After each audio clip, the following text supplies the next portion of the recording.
Okay. Hey, everybody. Welcome to the Chicago Ethereum Meetup. Very excited to chat about NFTs some today. We've got Garrett Kinchasa Logovitz joining us, as well as Andrew Steinwold, and very excited for talks from each of them. And after that, we'll have a panel and chat more about NFTs. So thanks again for joining. I think we're going to have Garrett kick things off first. So very excited to hear more. So thanks. Yeah, sounds good. Let's boogie. It looks like you need to share the screen sharing feature, if I'm not mistaken. What a noob move. Okay, that is now fixed. Got it. Sounds good. Well, yeah, thank you guys for coming out, braving the cold in the inside. So I got my Pope token, my POAP. Thanks for sending that. I got my street cred there next to Intercon. Yeah, so I just wanted to jump in, and we're going to talk NFTs. So put together this presentation for Startup Week coming up in a couple weeks, and I just kind of sped things up and skip over some of the basics because it seems like you guys kind of know the ropes a little bit, having minted stuff, having bought stuff, knowing that super rare is pretty cat's pajamas and async is pretty cool. Vlad, it's nice to hear you guys' knowledge so far. So just a little bit about myself. I'm a business-to-business marketing guy, worked in the manufacturing sector for like 10 or 12 years and got super hooked on crypto collectibles like 2 years ago. I got into crypto late 2018, on the downslope, still dropped from there, but found Gods Unchained after digging around just a ton about like, what do you do with your cryptocurrency? And I figured out there's pure digital products that people are making that are scarce, ownable, verifiable, and so it's pretty interesting. So that kind of got me hooked on the space, and that was over like a year and a half ago now. So just kept nerding out ever since. So here's my CryptoPunk, which I represent on pretty much all my handles. The floor for, those of you who aren't familiar with CryptoPunks, they're the first NFT on the Ethereum blockchain, at least. And since they became more readily saleable across other platforms because they predated the ERC 721 standard, so they're kind of this mutant ERC 20 fungible token. And now they're, in the good graces of the NFT standard. So the price floor shot up to like 5 ETH on these. So they're, it's my $2,000 avatar. It's pretty nifty. So yeah, this is the quite nifty presentation. So yeah, I just come out swinging. I came into crypto for the money, but I like to say I'm staying for the revolution. I don't know how many of you out there are like crazy bullish on this technology, but it's fascinating. I mean, I think crypto is as big as the internal combustion engine, only strapped to a comet, looming in the sky, ready to make landfall. I mean, it's that big of a deal, and it's going to wipe out some dinosaurs, and it's going to be crazy, just given how many of our institutions are just totally complacent, and seeing this new the bankless guys. I don't know if you follow them, but they're just on it. They talk about this stuff, Ethereum being like a supranational like settlement layer of value, and that just kind of blows my mind that you're able to operate in a totally different environment and just create this new internet of value. That's what a lot of people are kind of calling it.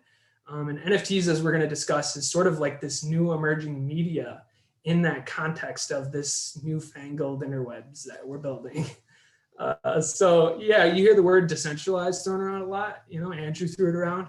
I heard you there earlier about XDAI talking smack about decentralization. But I mean, yeah, it's a term. A lot of people see it as a buzzword, but it's really dense with information. And if you unpack decentralization, you think about the resilience of a network, how easy it is to game the system or cheat the system. Really, at the end of the day, it's how unstoppable something is. And that's actually pretty potent. It's kind of a dangerous idea, really, that you could, in theory, start your own Pirate Bay, but of X. This is like the Uber of X for, unstoppable organizations and products. So it's kind of wild. Decentralization is something to kind of strive for. It's aspirational really at this point, because a lot of projects aren't fully decentralized. You know, they rely on some kind of centralized player. And that weakness, I think people poke holes in, but we're getting there. Yeah, and then just, you know, the other smack talk you hear about blockchain and stuff is just this technology is a glorified database, which at the end of the day it is. It's a distributed database, but I think of it as like this giant robot accountant that does our bidding for us by like figuring out who owns what, when, and in what wallet. And that digital ledger, that distributed ledger technology, it's like, it's kind of, yeah, I don't know. It's definitely disruptive. I had some other stuff to say on that, but I'm drawing a blank right now.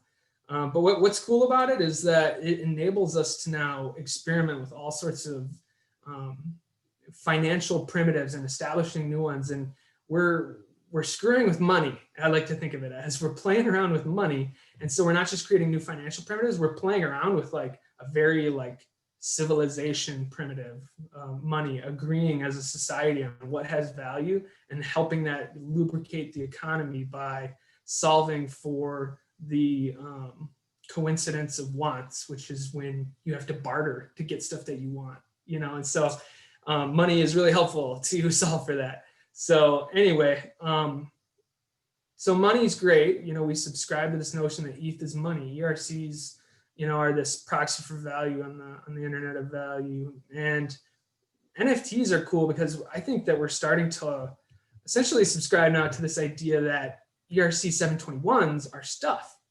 I tweeted about this before, you know, with the salt and pepper reference. Let's talk about stuff, baby. Let's talk about NFTs. Okay, so I had to get that reference out there. Let's keep jamming on that. You know, what are NFTs? So if cryptocurrency is screwing with money, NFTs are screwing with property stuff. And money's great, but money's boring. Okay, you know, who wants to listen to the guy at the cocktail party talking for hours about his bags? You know, crypto speak for the currencies you hold. Like, oh man, I got so much hex on this last airdrop, dude. You're not gonna believe the bags. Red wind moon, red meow, man. I'm telling you. So you don't want to be that guy. You want to be in the corner with that guy. But sometimes it's fun to be the guy that has these shiny digital artifacts that are interesting and unique and fun. And, you know, at the end of the day, everybody wants money. They want more of it. But what do they want it for? They want it for things, and they want it for experiences. And they also do kind of subconsciously want it for different symbols. And those are, you know, the POAP badges, you know, that street cred that you get with that token that I was there. This is that ticket stub, man. I saw the dead, you know, halfway across this country to one.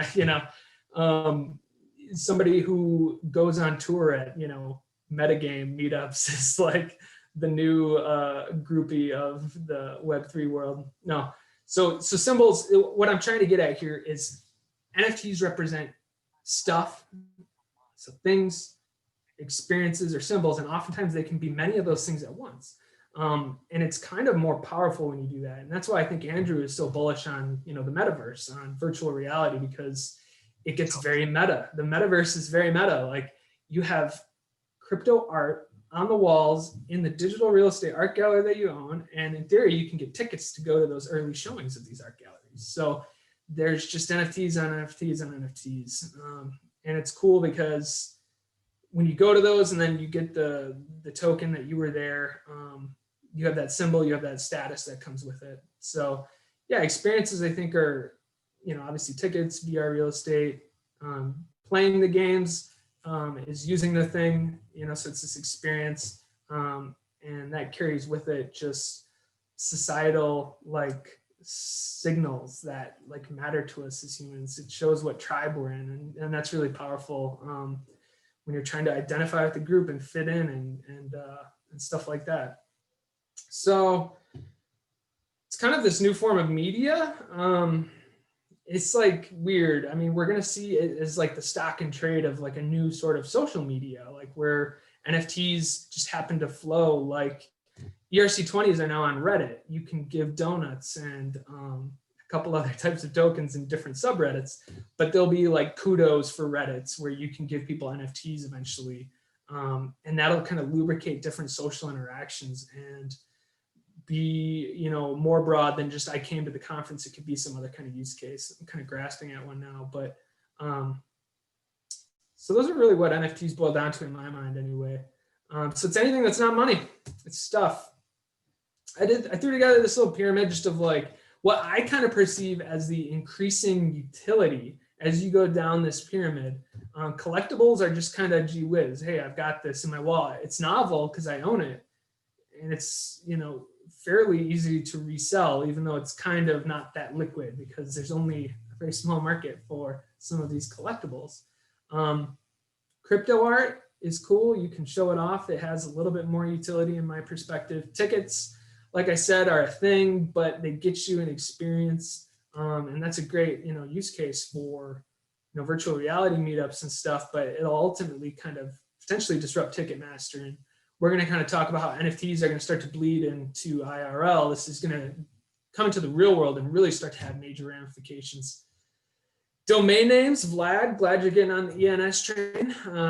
You know, the Ethereum name service is one of the leading Web3 domain name registrars, which operate in a totally new namespace. It's not on DNS.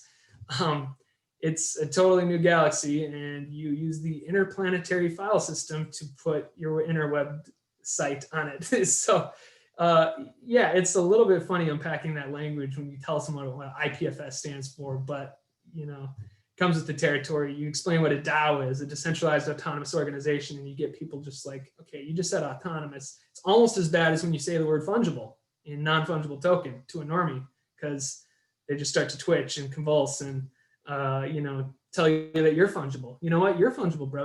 I could interchange you with any other of these pukes spitting off, you know, buzzwords every 5 seconds. So I like to throw it back that we got to come up with language that's not so, yeah, it's just, we use these terms as crutches. I'll get into that a little bit, but yeah, the domain names are pretty sick. I'm super bullish on them. I'm probably one of the top 3 ENS whales in the space across my wallets. And I think it's the new .com. I think it's a big deal. I'm bullish on the Ethereum space. I regularly airdrop them on people. I bought Defiant and hollered at Camila Russo. I'm like, here, have this. Like, you know, someone's going to squat on this. So I'm just going to Robinhood it for you. Okay. That's what more people should be doing. It's just kind of creating goodwill in the space and not squatting on them. Anyway, that's my PSA on domain names. Game items, you know, have a lot of utility because you can use them. You can sell them.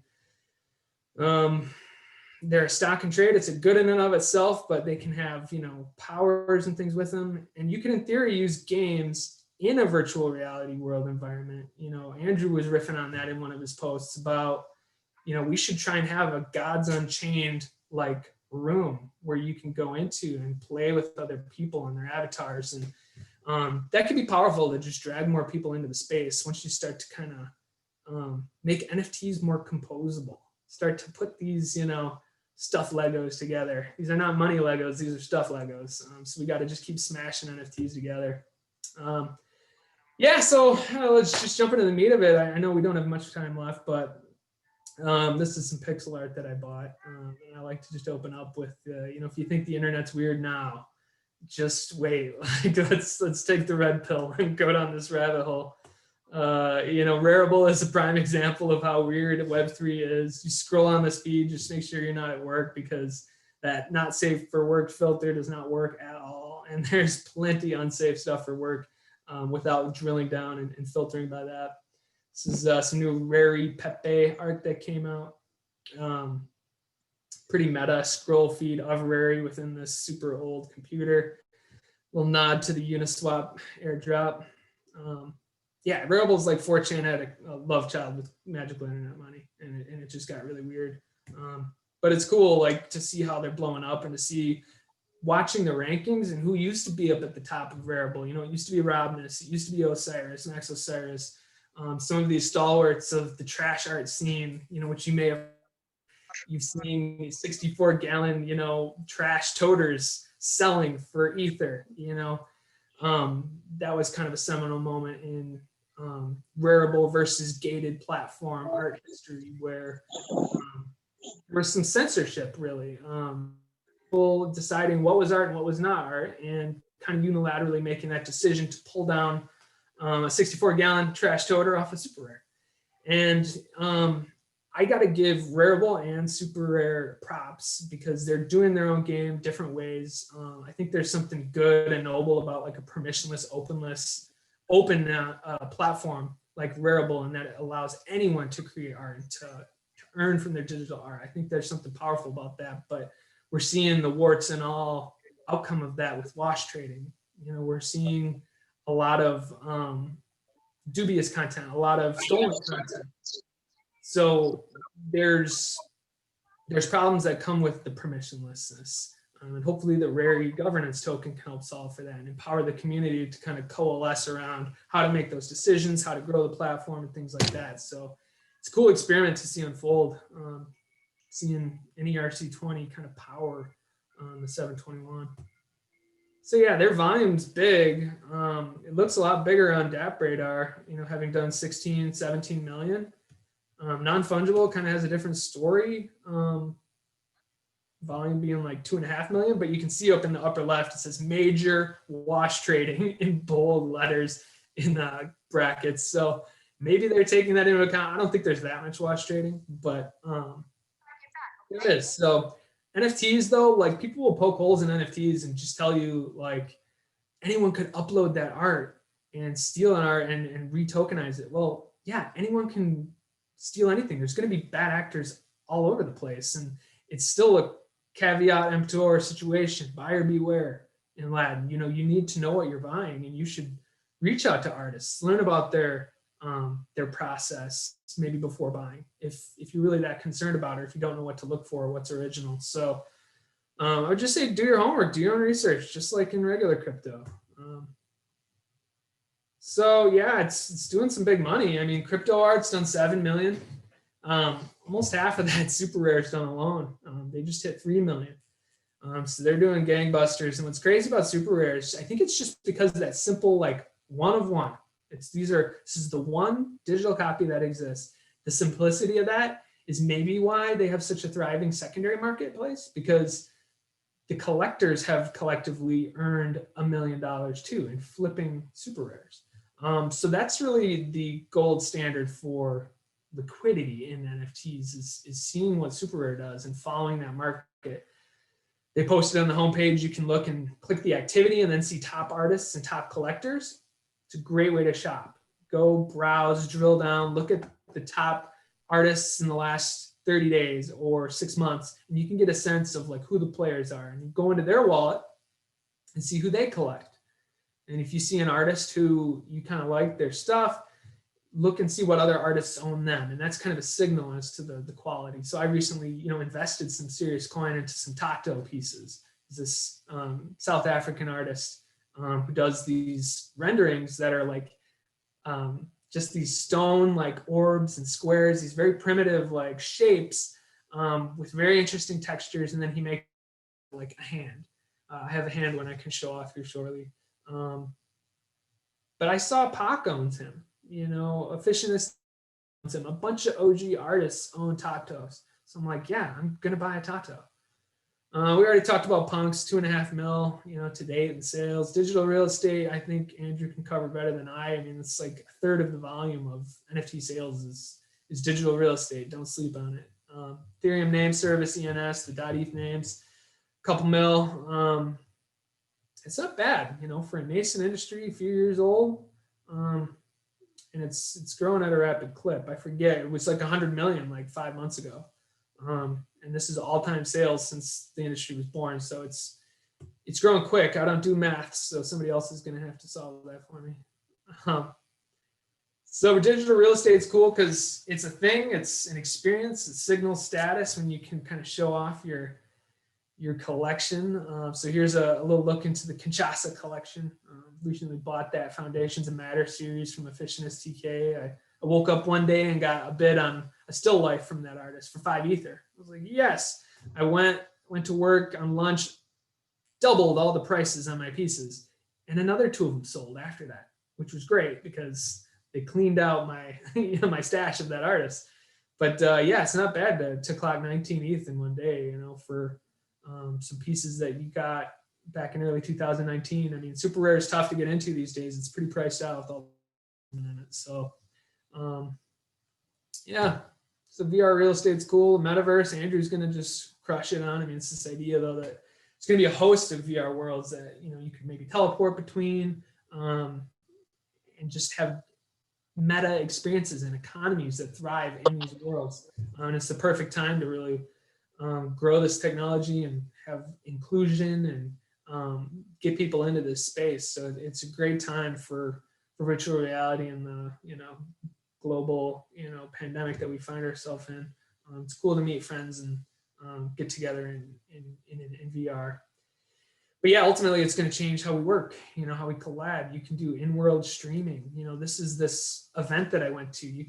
Metaverse can reinvent work, play, shopping. I went to this like Dow Records pop-up, meetup where they spin vinyl. They actually put a live set on a Twitch live stream video. So this is, again, very meta. It's an experience in world.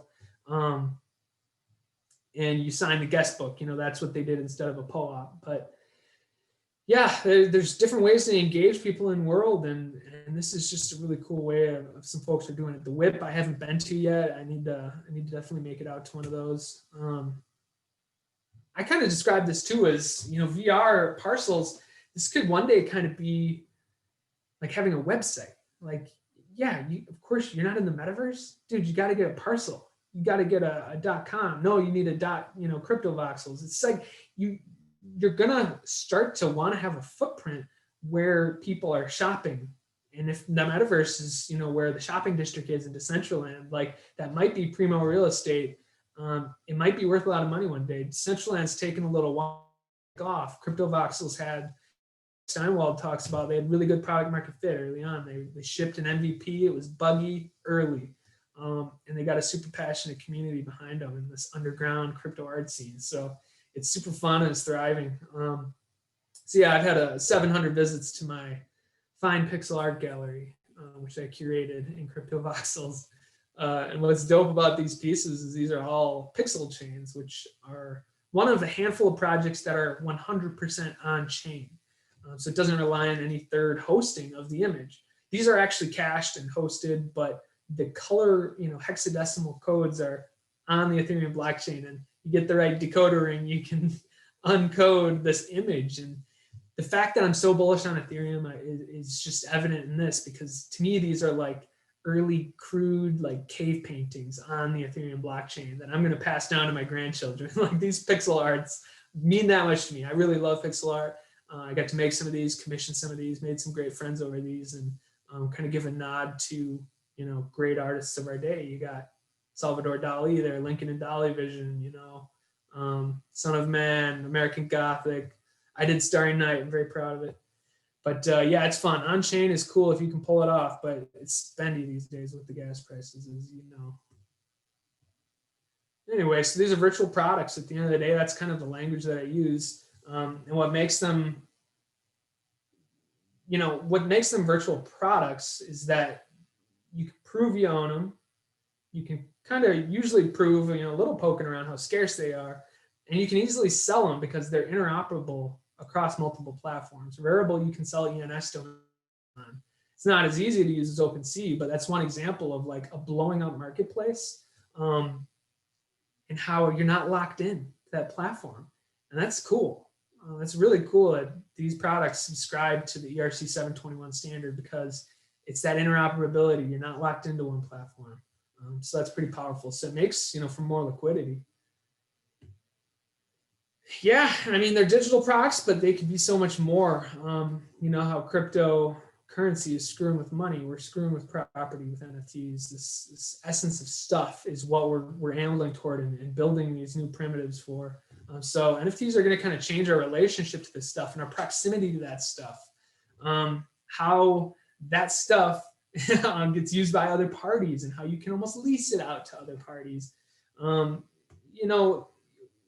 Here's a couple examples. You can tokenize wine now. On OpenSea, you can buy a token that represents wine.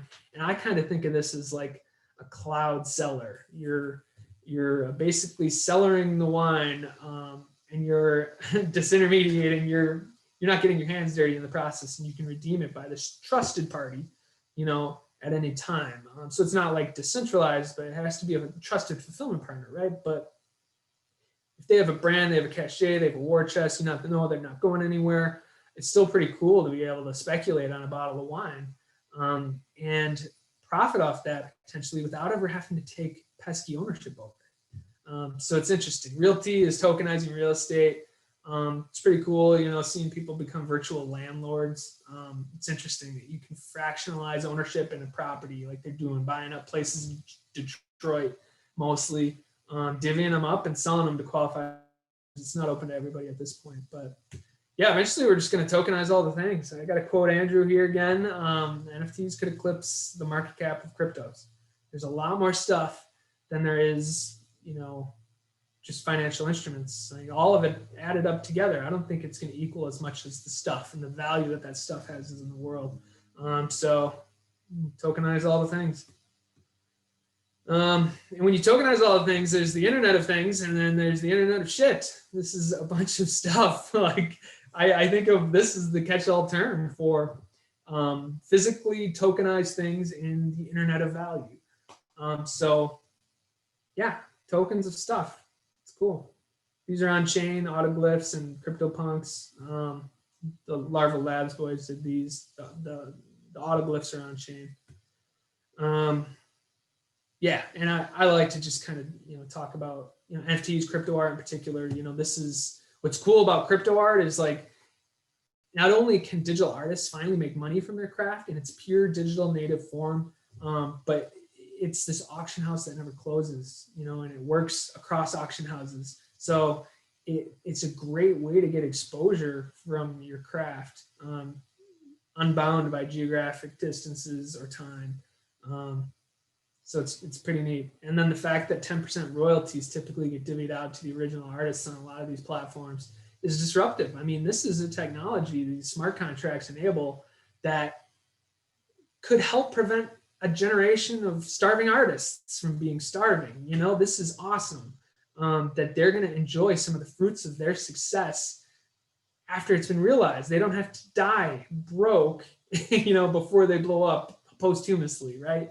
There's so many artists that blow up after they're dead, and it doesn't have to be like that because it's technology.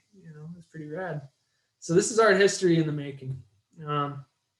So these are super rares, 1-of-1s. I sold that Cosmic Egg on the left for $2,500. That's the Efficientist TK I talked about. And what's cool is like I love that piece. I right-clicked, saved that piece. I'm that guy, but I miss this piece of work. I have this copy of it right on this presentation, but I know I don't own it, and that leaves a hole in my heart.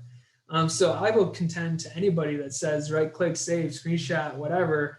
You're dumb. You haven't experienced this. You don't know what it's like to own something and then have to part with it, and to know somebody else has that little treasure in their chest, in their wallet.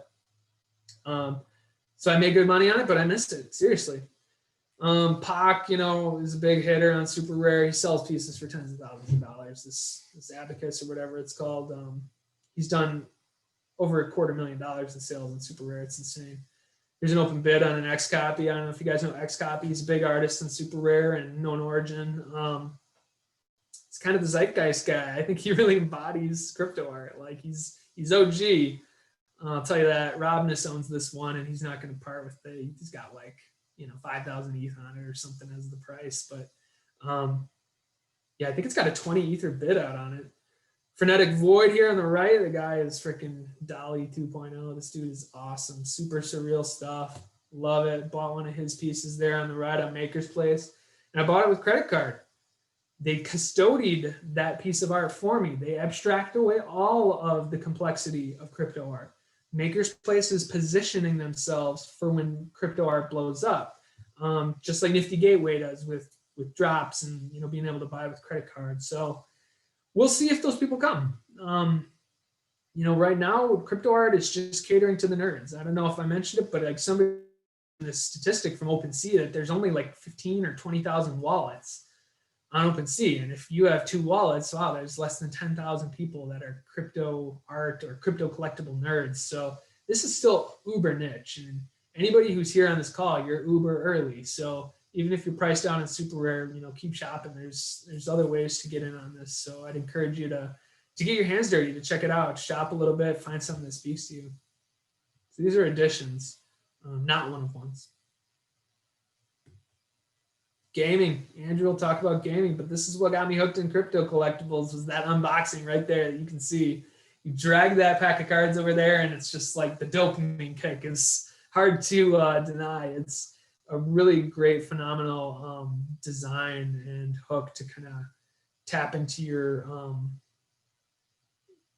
kind of your gambling, part of your brain, but also just create a really cool user experience. And this is like Magic the Gathering on blockchain. So it's like Hearthstone, but you can actually own this stuff, trade them. I've sold hundreds of dollars worth of these cards. It's real. Axie's blowing up. They're a fun game, big, passionate community. They've got land now too, sort of forming their own metaverse. That's been blowing up big. They've been up in the rankings of OpenSea pretty high for a while. So I wouldn't sleep on them. They're definitely going to usher in some more people into the crypto space. ENS, like I mentioned, I'm super bullish on this. Paul, how am I doing on time? I've went way over already, haven't I? Yeah, I was just going to interject. If you can wrap up in the next like 2 minutes, that'd be cool. But yeah, all super it's great. cool because my talk is actually pretty short. So this is actually, he's taking my time, which is fine. Okay, So, yeah, works for me. I'll keep it relatively brief here. Yeah, ENS is sick. Like I already kind of touched on, this is a new namespace. So it's a brave new frontier for naming resources, I guess, is kind of what domains do in the technical sense. And I'm always trying to think about what that means. And what's crazy about ENS is in the back end, and I should have screenshotted this, but there's these content records, and you can plug in a content record for your avatar or your email or your Twitter. And that kind of proves you own those properties potentially. Like you have to still like maybe tweet about it and verify, but 3box is doing things like that. I want to see my CryptoPunk show up on all the Web3 apps that I'm logged into as the avatar that calls upon that content record. It's going to be cool to see domain names power those sorts of little Easter egg nuggets of the user experience. And yeah, they're powerful because they're like email addresses for money. It's insane. I'm Kinchasa, on Twitter, well, Kinchasa.crypto, you can send any crypto to, and it just dumps into my wallet. So a lot of wallets are supporting the ability to send to these vanity, plate, names for your wallet. And that's abstracting away a big, long string of text that's confusing and scary to deal with. So as long as you don't make a lot of typos in your life and type the wrong, term in, you're good. And then minting subdomains is dope. You can actually create like usernames with subdomains, and it routes to your wallet if you do all the fancy footwork for it. There's not a lot of people doing it yet, but I'm really bullish on ENS. I've spent too much money on ENS. I own all the domains. I have some really cool ones. I'm bullish, so I bought Bullish. I bought Bull Run, Collectible, Wearable, you name it. But like I said, I also gift them. If anybody wants a dope ass name, you're working on a cool project, let me know, and I'll try and brand something up for you and hook you up. I'd like to do an airdrop to someone in here who's doing something or wants, to have one of these. You're more than welcome. Yeah, and then just wrapping up, what's the future of NFTs? We kind of talk about stuff that you want. What about stuff you don't want? What about spam? What about these advertisements in your wallet? This dude just sent me one of these the other day. Hey, I love your CryptoPunk. I just bid an Ether on it. And a bunch of people bid. A bunch of people gave him like super rare CryptoPunks, man, that would have had like a 10 floor, 10 ETH floor on them. And yeah, this showed up as a collectible he minted on a Rarible to kind of spam me into maybe accepting that bid. So this is unsolicited bulk tokens. So yeah, there's going to be promos, there's going to be offers, there's going to be shillers, wallet advertising. I'm kind of bullish on like NFTs as loyalty points. Maybe on XDAI that's a little bit more feasible. But I call this one coffee stamps. This is like, a marriage between IoT, provenance, supply chain custody, quality, assurance, improvement with sensors. I know how hot or humid that coffee bean was in transit. I know the temperature it was roasted at. I know the farmer's middle name, of the coffee cooperative who grew this bean. And I double tap on this coffee stamp and I can see all that stat. And I can see when I collect 12 coffee stamps, I can redeem it for some kind of reward, or I could pool it with other people in the community for epic rewards that unlock other experiences, or maybe you can forward them somehow to the farmer, kind of pay it forward. So smart loyalty programs are going to be dope. Can't wait. Yeah, and NFTs should get social. I think commenting is kind of an underrated thing. I'm just going to wrap this up. Maker's Place does that. It's cool. We're coming out of the trough of disillusionment. I think people are super stoked on NFTs. It's finally getting its day in the sun. So we're seeing these projects start to really come to fruition. Yeah, so that's my shtick. I do have a startup crowd founder. It's a startup studio. We're currently working on a project called Rapogram, which is a machine learning powered beat maker, pop minter. So it's just mashing technologies together again, because why not? I think this technology is way cooler when it converges with something else, a la virtual reality or whatever. So yeah, have fun, smash things together, and yeah, let's keep NFTs weird. Thanks, guys.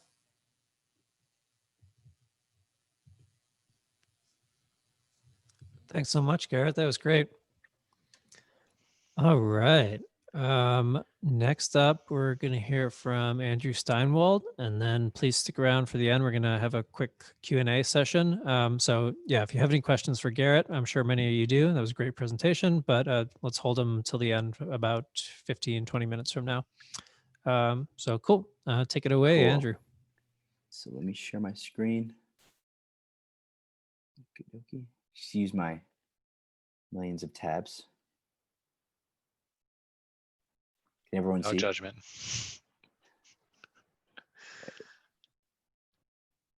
There we go. Actually. Okie dokie. All right, cool. So yeah, Kinchasa. It's I know you as Kinchasa, not Garrett, so it's weird to call you Garrett, but you did an incredible job. So hats off to you, because the NFT space is so large and diverse and broad that you really nailed it. So congrats on that. Oh, and my talk was originally going to be why I'm excited about NFTs, and I decided to kind of bring it down to what drives value to certain NFTs. I thought that was a more concise thing that I could focus on. And just to briefly go into my background, got involved in Bitcoin in 2013. I sold all my Bitcoin in 2014, unfortunately, but I was still very interested in the technology. I was obsessed with Ripple in 2014, believe it or not. I should say that. And then launched a crypto fund in July of 2017, and then it's still operational today. And I launched a NFT focused fund in September of 2019, so about a year ago. That's kind of where I'm at today. So what are the value drivers in NFTs? So first of all, really simple. What is an NFT? It's just simply a unique digital asset. So we have fungible assets like money and Bitcoin and Ether. So my Ether is the same as your Ether. If I send you one and you send me one, there's no difference of, oh, no, like send that back, that was mine. Like, it doesn't matter. And then we have non-fungible assets, which are just unique digital assets. So for example, the CryptoKitty on the left, maybe that was minted as the first CryptoKitty, and maybe the one on the right is the second CryptoKitty. So in theory, the first CryptoKitty is very, very valuable, right? Perhaps 5 times more valuable than the second CryptoKitty. And this is all kind of speculation. I have no idea, but I'm just saying that, pointing that out because it's all about unique digital assets versus fungible assets. All right, so I try to kind of bucket NFTs into rough categories so I can kind of fit them in my brain, because there's just so much going on. So I like to say that they're collectibles, game assets, virtual land, crypto art, and other. And collectibles, I kind of classify them as assets with little to no utility. And we can think of them like baseball cards or something like that. You can't really, they're not like Pokemon cards. You can't battle them or anything. They're mainly for collecting and kind of, enjoying with your community and friends. And the assets that are in the NFT space that are collectibles, You can think of them like CryptoKitties and CryptoPunks and stuff like that, because yeah, CryptoKitties, you can breed them, but you can't like battle them, and you can't battle them natively, and kind of do all these other things with them. Game assets I categorize as assets with high levels of utility within their environment or universe. So you can think of these like Pokemon. If you have a Pokemon, he has a certain attack, defense, etc. And you can really use it. And there's certain Pokemon that are stronger than others. And so you can apply that to the NFT space. We have Axie Infinity. They're like Pokemon. They have certain attack, defense, etc. within their universe. And so the third one is Virtual Land. And these are really, this is my favorite category, because they're essentially user-owned social, e-commerce, gaming, and creative platforms all rolled into one. And they really give users unlimited optionality on what they want to do with their land. And I don't have a really good analogy for what this is in terms of like, the traditional world, but yeah, I think virtual land is going to play a massive role in NFTs and also the wider metaverse, which is what I think this all encapsulates. And then fourth, we have crypto art, which is art that has been tokenized and put on a blockchain. And I'll go deeper into that later as why I think that's so powerful. But yeah, that's category number 4. And then category number 5 is other. This is Kinchasa upon domain names. Domain names is definitely in there. You have property. You have physical goods with NFT certificates. There's a whole insurance. There's like a whole host of other categories that fit into the other.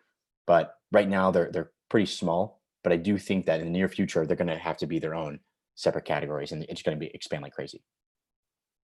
All right, so what is driving value to each one of these categories? So I think it really comes down to what you're looking at. So for collectibles, it's all about the narrative and the story around the asset. For game assets, it's all about the asset's utility within their universe. I'm going to dive deeper into all of these and explain more about it, like my reasoning why. But I'm just going to give a brief overview now. Virtual land, it's very similar to the physical world, where the value is really derived from the location, parameters, and the content that sits upon that land. And for crypto art, the value is really based off of the artist's reputation. And then for other, obviously it's variable because there's so many different categories. All right, collectibles. This is a baseball card. It sold for $3.93 million, which is just incredible to think that a piece of cardboard can sell for that much. Which is funny because we're all involved in crypto, and people could probably say the same thing about us. But okay, what is the narrative around this card? So this baseball player, his name is Mike Trout. I had no idea who that is because I don't really watch sports, but I Googled it. He's some really, really good player. Okay. He's really good. All baseball fans agree he's very good. And he's top guy, right? And then this actual card, the physical card, was sent to some rating agency or company or something like that, and they graded the quality of this card at 9.5 out of 10, right? And what's really important is that there is some third party whose whole job is to kind of grade this stuff. So it builds around the narrative that, okay, this stuff is valuable because there's this whole company whose sole job it is to rate these cards, right? So you're feeling confident. Okay, cool. I got a 9.5. It's pretty good, right? And I already mentioned that the community, there's a ton of baseball fans out there. They probably know who Mike Trout is, and they all agree he's very good. So that's building on the narrative. Rarity, the narrative around rarity is that it's a one of one piece. So obviously you cannot get rarer in the universe than something that's one of one, obviously. And what's really important is past sales history. So this card previously sold for $400,000, right? So it didn't go from like the guy opened up the pack, or however they're sold, but opened up a pack and then he sold it for 3.93 million. It probably, it worked its way up. I don't know what it sold before 400,000, but I'm sure it it was like 1,000, 10,000, blah, blah, blah, and kept kind of building. And what we're going to see throughout this, how you what are the value drivers behind NFTs? It's really, community, rarity, and previous sales history comes up a lot. So let's go on to the next one. NFT collectibles. So it's, same thing. The value for NFT collectibles is the narrative. And the narrative around this little monkey is that his name is CryptoPunk 2386. Okay. And as Kinchasa mentioned, CryptoPunks were the first NFTs on Ethereum. So that's a great narrative, right? So right away you're like, oh, very cool. And there's only 10,000 of these CryptoPunks. So that's also really, really cool because you're saying, oh, wow, there's only 10,000, very limited, whatever. So the community around CryptoPunks knows, okay, CryptoPunks are really cool. Plus monkey CryptoPunks are even cooler because they're so rare. Out of all 10,000 CryptoPunks, there's only 24 monkeys. So you know right away, okay, it's very rare asset. And there's a previous sales history from this card of $5,900. So it didn't go from $1 to 15,000 because that's what it last sold for, but it went from maybe $20 and then $50, whatever, right? So the last time it sold, which was I actually checked, I think it was like this summer. I think it was, I want to say July, but it sold for $15,000, which is incredible because this is a purely digital collectible. All right, game assets. So game assets, the value is derived from the asset's utility within its universe. So what we're looking at here is World of Warcraft, and the sword in his hand is called Ashbringer, and that is the most powerful sword in World of Warcraft. Okay, so if it's the most powerful, that means it has very, very, very high utility because it's the strongest, right? You can kill more monsters, and you can kill more enemies and whatever, right? It's very, very high on the scale of utility within that universe. And if there were a marketplace for World of Warcraft items, then this sword would go for thousands, if not hundreds of thousands, possibly millions of dollars, depending on the rarity of it. But if you look at depending on the rarity, the previous sales history, all these kind of factors. But we all know that the community behind World of Warcraft is massive, way bigger than what NFTs are currently today. All right, so NFT game assets. Again, same thing. The values derived from the asset's utility. So this little guy, this beautiful guy, his name is Handsome Bob. He is a Axie character, and Axies can be used to battle. And when you battle, you're able to earn this ERC20 token called Small Love Potions. And these Small Love Potions, you can either sell them for Ethereum, money, or you can actually use them to breed more Axies. So, if you have the strongest Axie, you're able to win more battles, you're able to earn more SLP, money, or you're able to print more Axies or breed more Axies, right?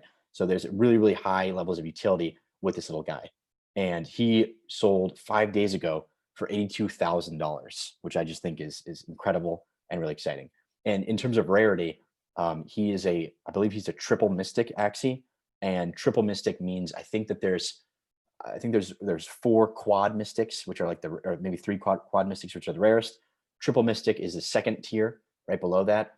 And, I think there's only like 20 triple mystics. So extremely, extremely rare within the, Axie universe. All right, land. So it's funny that virtual land and land is basically the same, but the value behind land is its location, the parameters, the height, width, length, and then the content. And so this building, it's a building in Manhattan, very, beautiful structure, right? Manhattan's an awesome place. You're in the middle of the hustle and bustle, right? Great location.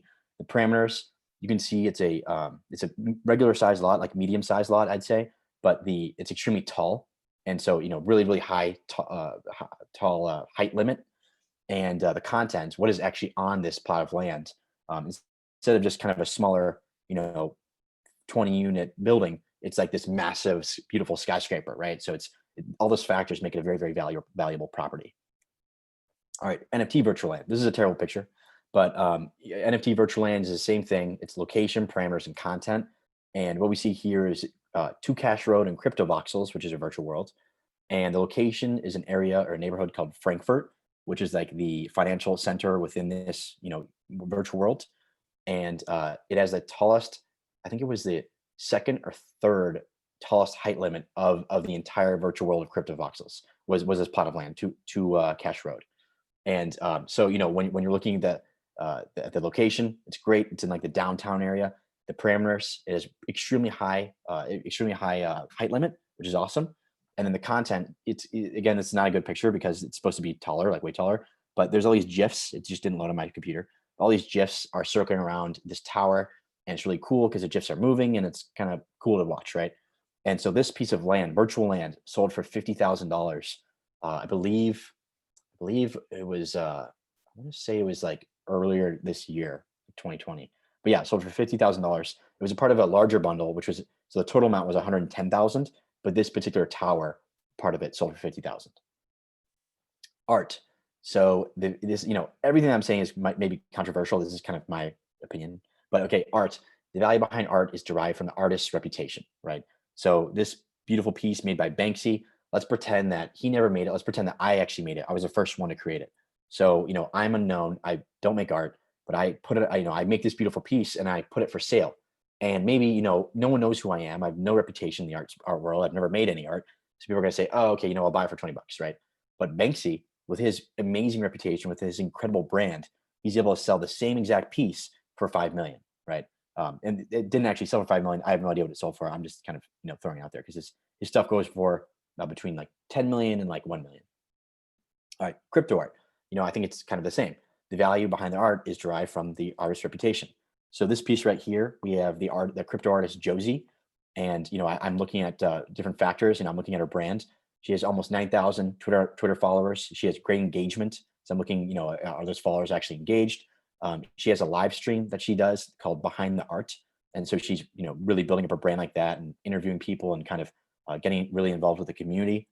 And in terms of her selling process or art or selling off her NFTs, she purposely sells below market value for her NFTs, which is great because it allows people to, if they want to flip for a profit, right? And that's really, really, I think that's a genius move.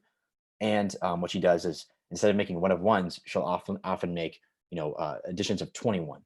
And I think that that's really great because if you're selling below market value, plus you're selling multiple editions, you're actually able to build a larger community. So that just really helps your brand. And if people in your community are making money, they're going to be more bullish on your brand and on your reputation as an artist. And so this piece right here, NFT, sold for $12,500, which is very impressive.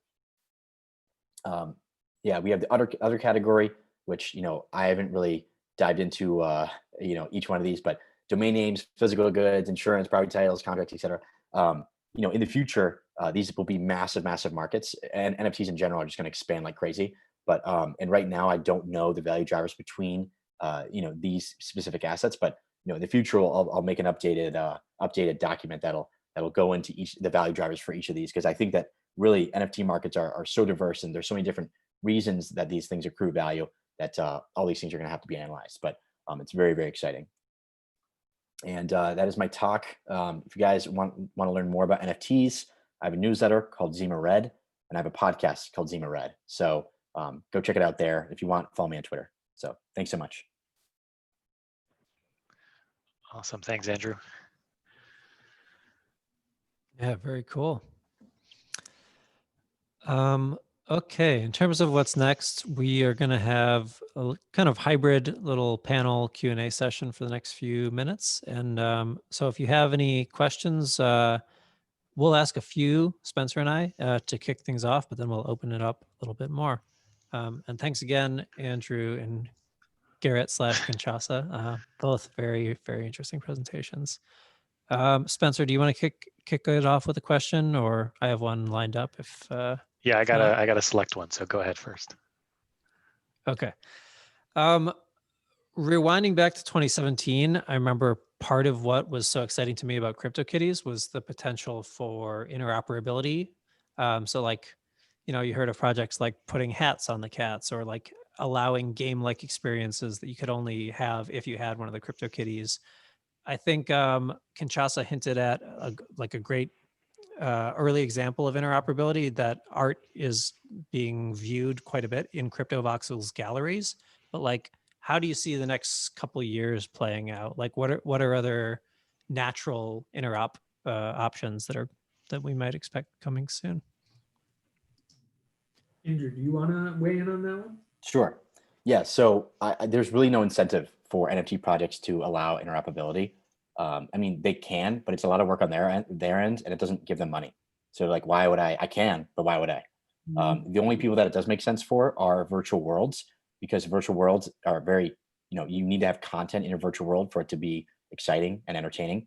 And so they have a big incentive to allow, crypto art and other NFTs to be used in world.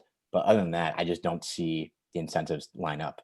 I was kind of jamming on this idea the other day. If someone created some sort of, I don't know, like DAO, or I don't really know how it would look, but some website where people could go and say, hey, I have these swords and you have these Pokemon. Let's kind of, I want this to be interoperable in some worlds, and I want my Pokemon to be interoperable in some worlds. So let's kind of do some sort of exchange, or some sort of central point where people can talk to each other and share ideas about interoperability. And maybe do some interoperability of different assets, because right now it's just like you have to go individually talk to a team. You have to talk to the founder and say, hey, do you guys want to do this, blah blah blah, and they're like, yeah, sure. It's gonna kind of take us time. There's no really incentive, so we just need to figure out the incentive structure to make it work. Yeah, I think that's true. You know, you don't have much of a business model if you're just kind of letting it go out of your ecosystem. But I do see kind of some things like smashing together and kind of people getting creative with their assets.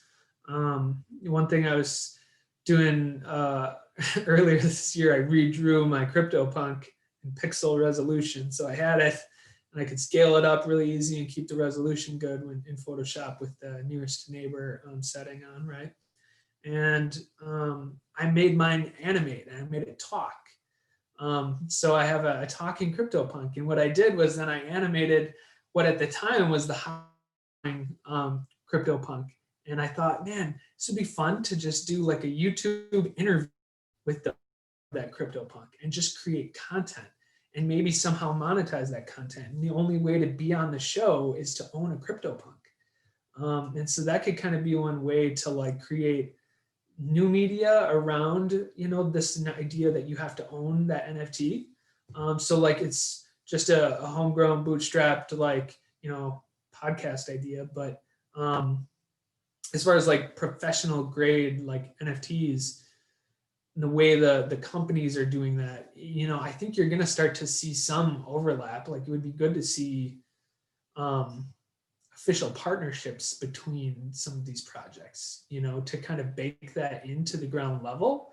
You know, what if there is some way that it is symbiotic and could value, you know, if there's some draw from the gamers world into this other space, you're starting to see some interesting things happen with DeFi and NFTs, obviously. You know, James on the call here just hit me to pool together. People are sending NFTs to pool together pools. And those are in the prize pool. They're not like advertising it right now because they don't have that in the UI yet, I guess. But they've been posting that on Twitter. People threw an Axie into the pool via that contract address. And so, yeah, DeFi and NFTs are going to lead the way. But yeah, it would be cool to see NFTs play nicer together. I just think there has to be a grander plan. Otherwise, like Andrew said, there's no incentive. Cool, very interesting. So this might be a little bit of a weird question, but both of you to some extent talked about the relationship between the kind of explicit utility that an NFT has and its value. I guess my question is, or really more of an ask for you guys to talk a little bit more about that, in particular about the potential for that relationship to maybe in some senses be inverse. So I guess the weird question is, are there any circumstances where the fact that an NFT might have some like explicit utility might make it less valuable overall? So does it have some trait that makes it worth less? Or the fact that you can use it for something that takes it out of collectible status, for example. Does that potentially change how people think about it or how they value it? I think you'll start to see like NFTs as consumables too.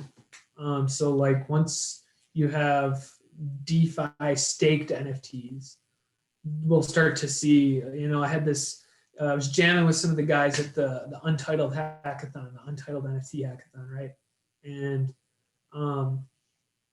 there's this gentleman over at OX, I think. We were talking about DeFi staked NFTs and what if you had minted some seashells that happen to have Aave DAI and, you know, an ADAI, an interest-bearing stablecoin. You only mint, you know, maybe you take the CryptoPunks playbook and you mint 10,000 of them, but you stake 10 DAI each. You got to pony up a lot of money to mint all those. Maybe do it in batches or something, whatever. If people burn those shells to, you know, release the intrinsic DAI that appreciates or maybe stops appreciating once you've burned it, it reduces the supply of that, and you're able to see more perceived value of the shells that remain. So they could be, you know, higher perceived value, but you've destroyed those those other ones to just claim the money inside. But I don't think I'm answering your question, am I? You're talking about like a trait. I mean, I'm thinking of like another instance. Yeah, that's not going to answer your question. Somebody sent me an NFT, this card of shame from Bit Riley, which was like a wash trading Rarible token that she created to like shame people. So you send it to people who you're accusing of washing. But it was sent to me as a joke. But yeah, so that has like a perception of negativity with it. It's still in my wallet. But yeah, shit, I didn't answer your question. Andrew, what do you think? So the question is there an instance where an NFT has utility and it's worth less because of that utility? Yeah. Yeah. So, I mean, it really depends on what the utility is. I could see that. I think if you have some, World of Warcraft, you have like very common items. So if it's some like really simple sword that's not that strong, but it still has a lot of utility, it's still a sword. I could see it possibly, it'd be worth less than something with a very powerful sword, right? So in that instance, I could see it being worth less, but I don't see added utility as a negative. I see it as just, I think it would be, if anything, neutral. Just because the sword has utility doesn't make it worth less. In theory, it should be worth more, depending on that utility. But yeah, I don't know. I'm trying to think of a scenario where it would be worth actually less. Do you have something in mind when you said that? Because now I'm kind of thinking, how would that be? No, nothing in particular. Just trying to push on some assumptions that we all have about utility being worth more, but I sort of see collectibles sort of, I guess the way you describe them, Andrew, they explicitly do not have utility. And so I'm wondering if it's possible for something that would otherwise be a collectible but has utility and therefore is no longer in that mental category for people, if that might change the way they value them or think about them. Interesting. Okay, so in my brain, if you can make an NFT and you reach collectible status, that means like you've made it. That means that you are just like crushing it, because it's really hard because collectible is all about narrative. So if you can kind of level up and become something that people consider a collectible item, that's awesome. So for example, Axie Infinity, those are the Pokemon-like creatures. They have attack, defense, blah blah blah.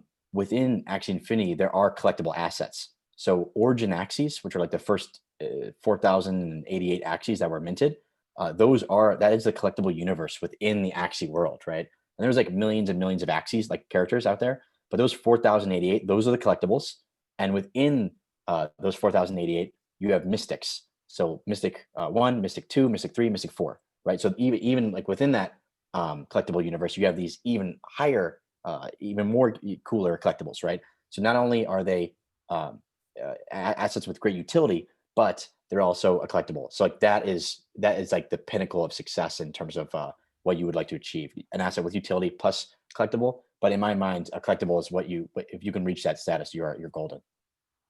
Yeah, and I keep reaching for an instance where you would have some negative characteristic, and I'm trying to reach, and I'm like, oh, there aren't really like ghettos in crypto voxels, but like if you were in some sort of virtual ghetto, that would kind of be a negative trait. But it's hard to contrive that, and why would you? You'd want to have a nice atmosphere, I would imagine. Maybe around Halloween it would be themed, spooky and stuff. But that's not a negative in that context. I was just thinking too for a second, like I got that that card of shame wash trading card from Bit Riley, and I was thinking like in a game where like you said, World of Warcraft, you can have a sword. You would think in a blockchain-based game, you would just let off-chain game mechanics manage negative repercussions.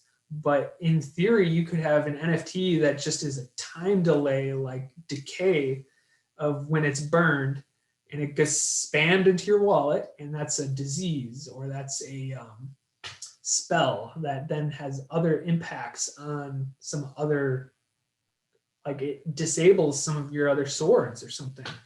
So there could be some way to have a negative NFT potentially in that context, but you would think it would be handled off chain anyway. But I don't know.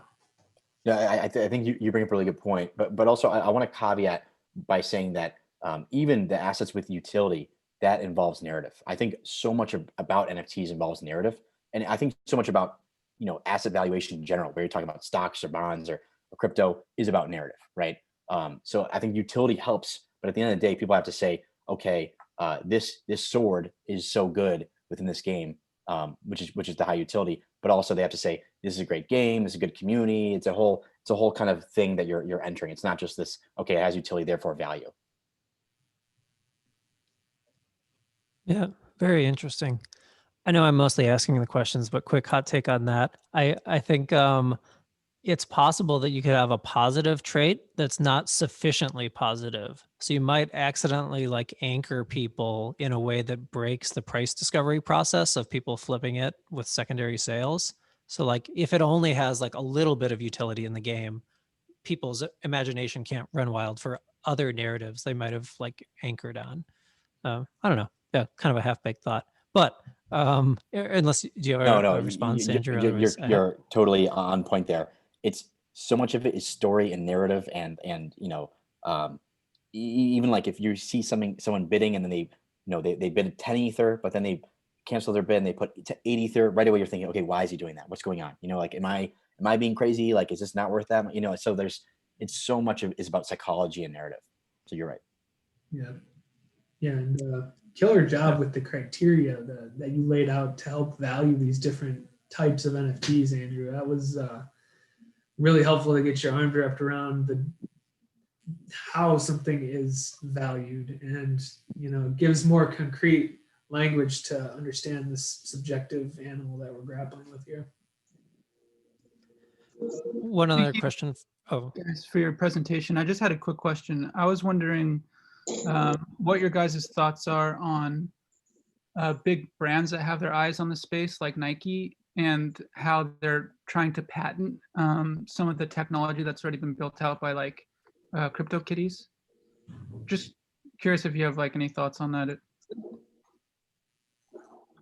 Yeah, Andrew, I don't know. I just know there's an ethos in the space of open source, and so when anybody throws around patents, it just kind of runs counter to that. And these people have big, deep pockets, so they could be defending those technologies that might not actually be novel. This has probably been done, and you're just getting a patent because the USPTO doesn't know what they're doing.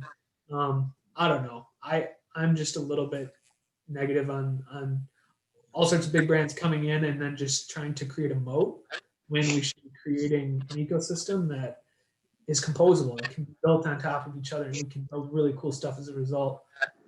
But yeah, I mean, at the same token, it's interesting that big brands are weighing in and trying to do innovative stuff. I mean, I saw Nike try to create like an NFC chip, that you could scan of a sneaker. I think you can sense it and then sort of validate how authentic it is or something like that. So they're creating some digital clone with your shoes. But yeah, it'll be cool to see some of those projects come to fruition and break, into the mainstream a little bit. But yeah, I have reservations of patenting and stuff. Yeah, so I don't know anything about the patenting and Nike doing that. I agree with Kinchasa. I think that people should not do that, but it's really their prerogative. I am okay with brands coming into the space and worrying about IP. So if I'm making Nike style shoes, it is okay in my mind for Nike to contact me and say, hey, don't do that, right? That's okay. But if they're kind of patenting technology, and saying, hey, we're gonna like patent ERC 721 or something like that, like that's not okay, right? But so that's kind of the patent kind of thing.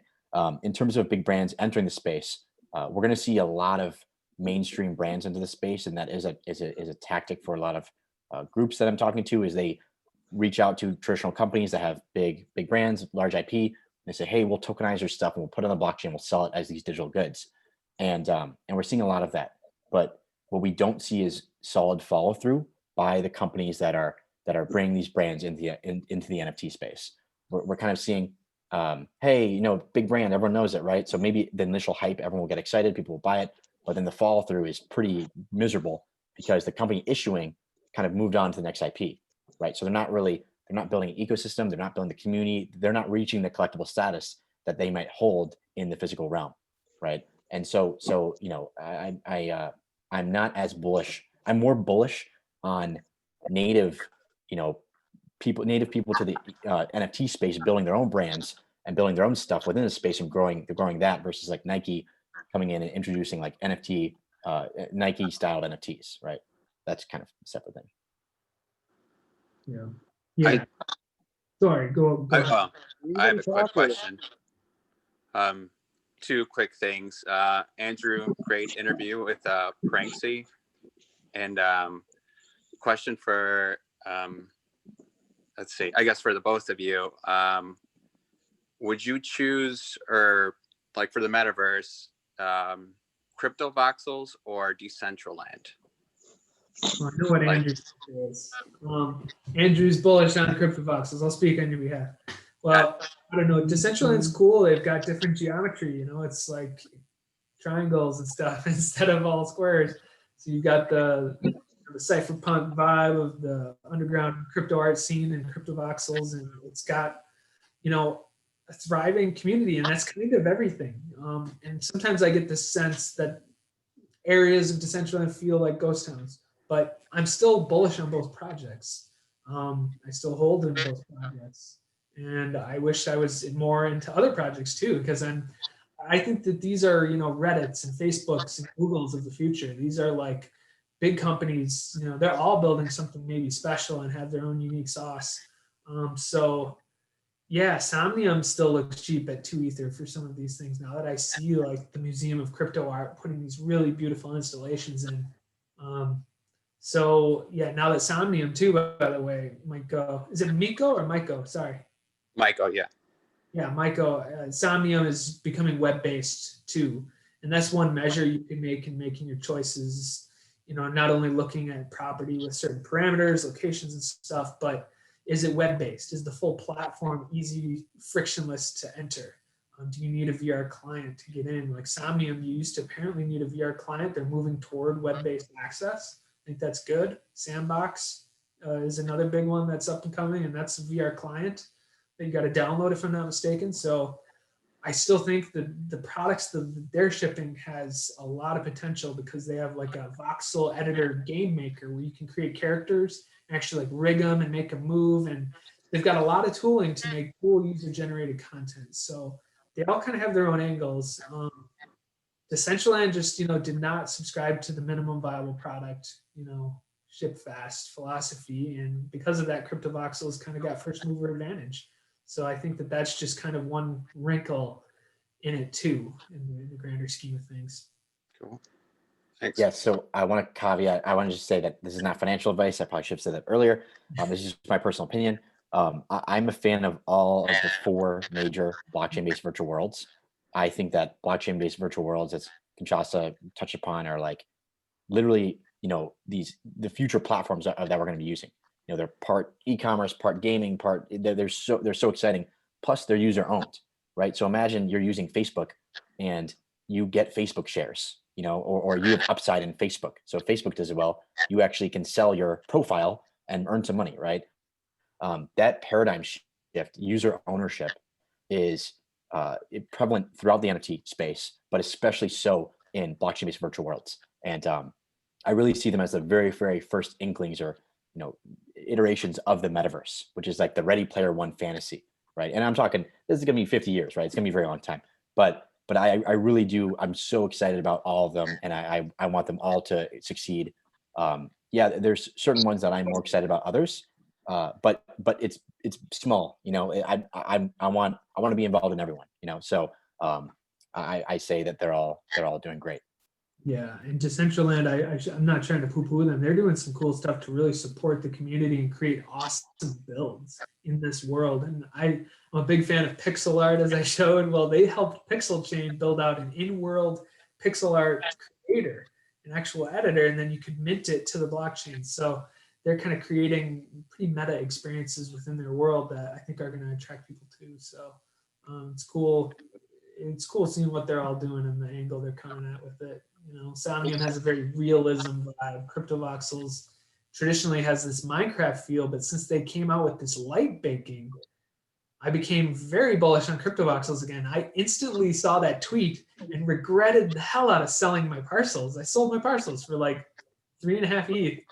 And one of them was in the music district, Micah. So, shame on me for not doing my scouting of my location. It got flipped for 9 within like 6 weeks.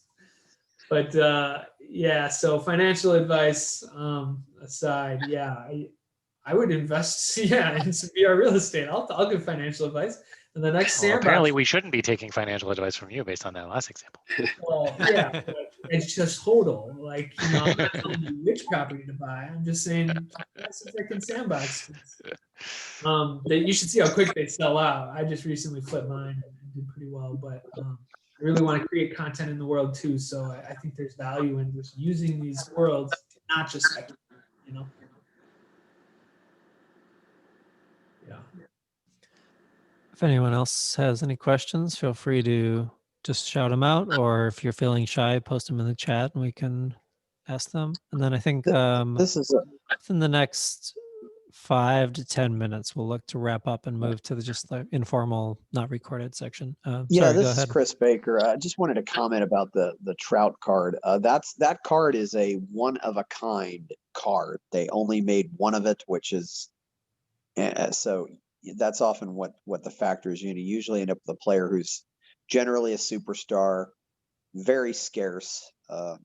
Very scarce card, and that's often and of course the card has to be in really great condition. I mean, if somebody drives a truck over that card, it's going to lose value, or somebody folds it up and shoots BB guns at it, it's going to lose value. But yeah, those are some of the factors as somebody who used to collect a lot of cards in the past. So although a lot of the really expensive ones though are generally old, so that was a shocker that it's only from 2009. So Yeah, that surprised me. I thought Honus Wagner was like the biggest selling card, but this is a recent card that sold for Hugo bucks. Yeah, I saw that it passed the Wagner, and I saw a few others. I didn't realize there was a LeBron James basketball card out there that's really expensive too. And there's there's quite a few. There's the Honus Wagner, which is now over 100 years old, and that was because he had the card pulled. I mean, there might have been 50 or 200 of those. I mean, a lot of times, standard baseball cards, you might have hundreds of thousands or even millions of them out there generally, but you get the more scarce ones. That's That reminds me, Chris, you brought up the baseball card, and it struck me, that Andrew brought up the Beckett, book. Yeah. And what do they call that? The book? It's usually called just the Beckett, right? You just call it. Yeah. It's Beckett Price Guide. Everybody just calls it the Beckett book. Yeah, it comes out once a month, but it's generally the guide that people use to buy and sell. It's and he comes out and they usually come out with a big fat book once a year that has everything listed. Yeah, and because it struck me, that they have this proof of authority sort of thing where they're able to, their sole job is to value these cards, and the NFTs really benefit a lot from having a valuation organization that's not centralized, and figuring out how to create some sort of adversarial DAO that allows people to have different opinions but weight them on a certain piece to try and ascribe a legitimate value. I mean, the market's going to naturally try and discover its own price, and maybe that's good for the artist more, but for the collector who's trying to get a reasonable value, you want a Beckett, you want someone to look to. And so it would be cool to have, a crypto Beckett, or, Blue Book, Satoshi Blue Book. Yeah. And Beckett's been around since at least the 80s. I mean, grading services kind of came in the 90s because you need different, you need, if you're selling cards through the mail and stuff, and you're not seeing what you buy, you want somebody to say, yeah, this is this is grade 9 or grade 10, that kind of thing. Because you can end up with a lot of things going on. A lot of people, because everybody tends to want to exaggerate the grades of their cards. They think their cards are in better shape than they are. And that's a huge factor though. But Beckett's, and of course now Beckett's went on the web. The internet certainly changed things because it made it easier to get all that information. You used to have to go buy the Beckett book once a month, and so. No doubt. Well, cool. Awesome. Yeah, Chris, thanks so much for filling me in on that, because I Yeah. literally was Googling this stuff and I was like, I didn't even know that this grading service existed. I didn't know about Mike Trout. I didn't know about baseball cards. So it's really cool to meet you and hear your stories about this, because it sounds like you're definitely the expert. I used to do it a lot, although I really lost interest in the mid 90s, and I hardly pay attention to base sports at all anymore. It's funny, especially during the events of 2020. It just didn't seem like it was that important, Now you're into NFTs. It's Yeah. perfect. Well, I'm getting into crypto. I've been doing system administration and other work, and I really want to go more work into crypto, because unfortunately, crypto is the only place where there are any good guys left. I mean, Yeah. Facebook, Google, Microsoft, they've all become, the evil empires. I was gonna say, because there's plenty of shadiness in crypto too. But There there's are. a lot of good actors too. But yeah. There's some bad. Yeah, there's always shady characters, but there's shady characters everywhere. Yeah. People trying, 99% of the coins out there are just scams. But there are people out there who really want to change the world. Oh, yeah. Sometimes I realize the real scam is just all the damn fees. Jesus. Yeah. I think we're kind of naturally segueing into the chat part at the end, but before we stop like the official meetup segment, anyone have any last minute questions? Otherwise we can. I have a question. So it was great. Thank you for your presentations. This is like a great deep dive into the NFT world. I really appreciated it. I have a kind of a physical world kind of question. You guys mentioned the Nike NFT, and I quickly read about it and looked at like it was more of a crypto kitties kind of thing rather than like a physical world collectible. You know what I mean? Like the sneakerheads, they'll stand in line in LA for like hours to buy the sneaker and then flip it for a couple grand. And I have a lot of friends in the apparel industry too. And I was living in Hong Kong, so you never know what you're buying, whether it's real or not. And I was wondering, are there any NFT projects that kind of solve this authentication kind of problem, especially in the secondary market? Not just for like clothing, but I guess for anything. So any sort of physical use case for authentication. I'm just curious, and maybe I can forward the word on to some of my friends who have businesses. I always hear rumblings of it, but I haven't seen any really good things to point to. I mean, I thought there was, Louis Vuitton was going to figure out how to use blockchain to solve for the counterfeit handbags, but it's tricky. People are good at faking stuff. So I don't know how you solve for that. There's, other technology too besides blockchain. I was at a conference, Chicago Blockchain Conference actually last year. I met Josie there. It was super cool seeing her art and her AR sort of way in which she can experience it. But I met this guy who uses atomic level dots, these quantum dots, and they use that to authenticate higher dollar value things. So they're using like a physical, impossible to prove, 1,000,000 dots per inch sort of printed watermark on like art and stuff. I was maybe like a QR, like a nano QR code or some sort of. I feel like there's got to be some way to contrive a solution with an NFC chip and a QR code, and then some other social signal that like tells you, okay, this is probably legit. I don't know. I just wish I could solve that. But yeah, Tessa, is that Andrew? Do you know of any projects? I mean, I think a lot of people, that's like the holy grail when people are like, how do we use NFTs to make sure that these physical goods are real? But right when you go in the realm of physical, there's always there's like an arms race between the fakers and the real people, right? So you mentioned quantum dots. Like I've never heard of that. That's crazy. But I'm sure that's probably foolproof right now. But maybe in 10 years from now, there's gonna be people that have like these machines that fake the quantum dot thing or whatever. And for QR codes and also NFC chips, because I've spoken to a lot of people about that. It's okay. Well, we'll put the QR code, we'll put the NFC chip in this handbag, and that's great up until the people figure out how to copy the QR code or remove the NFC chip and put it in the fake good. So it's really tough to use NFTs as certificates for physical goods to prove that it's the real deal.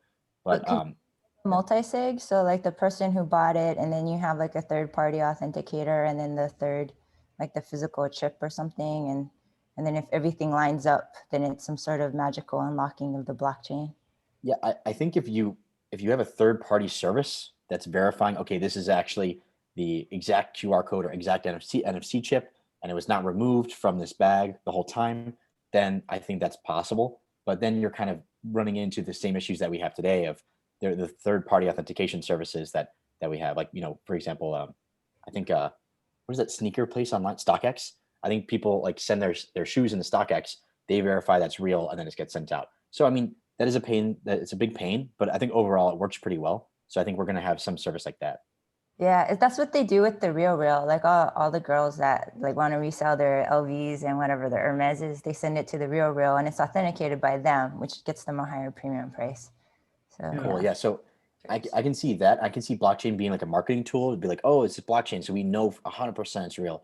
But in actuality, you're still dealing with like a physical good. So NFC chip, QR code, something like that, which I guess could be duplicated or removed and put on a fake good. Yeah, if you have the service that's doing that for you, the third party, then you're more secure and you're feeling more confident that it's actually real.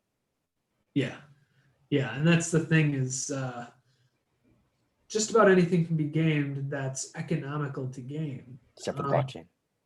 Well, that's the thing. It's not economical to game. You can't really muster up that many servers to launch a 51% attack. And so like the thing about doing this for goods is if you were to bake that into a single good and that cost of making it cost prohibitive to fake, like I don't even know the economics of how that would even work, but you'd have to make it so hard to fake that it just doesn't justify the cost of this. These would only be very, very high-end luxury goods, which Louis Vuitton and the like are obviously high-end goods. And I know Kanye West and the Yeezys. He's into Bitcoin now, I guess. So, did you see his Joe Rogan podcast? That was tough. That was tough. I heard about it. Is it worth watching or is it a shit show? What's the kind of both? I guess. I mean, it's. If you have some hours to kill, it's not bad. I listen to everything on Joe Rogan in like 1.5 speed just to get through a little bit faster. I think that's the way to do it. Yeah, it's interesting. It's very circular logic. A lot of things. But going back to your point though, like I think we need to sometimes reshift the framing of blockchain away from like authentication and absolute verifiable truth in the context of NFTs and stuff is like, the value is like a digital clone that you can put in virtual reality, or the value is this is like a warranty that follows around that good that can then be burned and redeemed. NFTs can have other utility beyond just like a truth machine. It's not that like bulletproof, holy grail that we think it is. It's not there yet. And blockchain might be one way to triangulate it one day, but yeah, so I think there's other use cases in the meanwhile. We got to just reframe that value of NFTs away from pure authentication to like a value add of some kind. Okay, well, thanks for sharing your opinions. Appreciate it. Yeah, this was a great conversation. I think now is kind of a natural stopping point for the end of the official meetup, but let's just keep chatting as soon as I stop the Zoom recording. But to wrap things up, thanks, Spencer, for helping to organize this. Thanks so much to Andrew and Kinchasa for their talks. Super interesting. And yeah, thanks for anyone watching on YouTube later. Cheers. See ya.